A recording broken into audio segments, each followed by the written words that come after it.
يقولون ليلى يا ليلى يا ليلى يا ليلى، يقولون ليلى في العراق مريضة.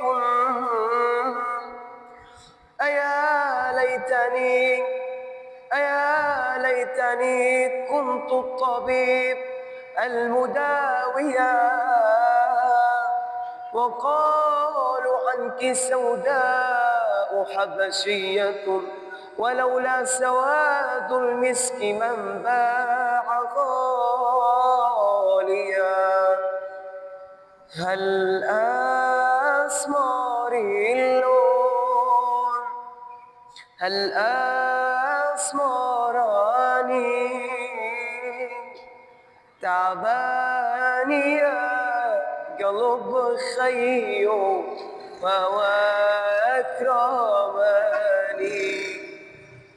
يا أبو عيون وساع، حطيت بقلبي وشاع، بعطيك 7 أرباع خيو من عيني رسمالي.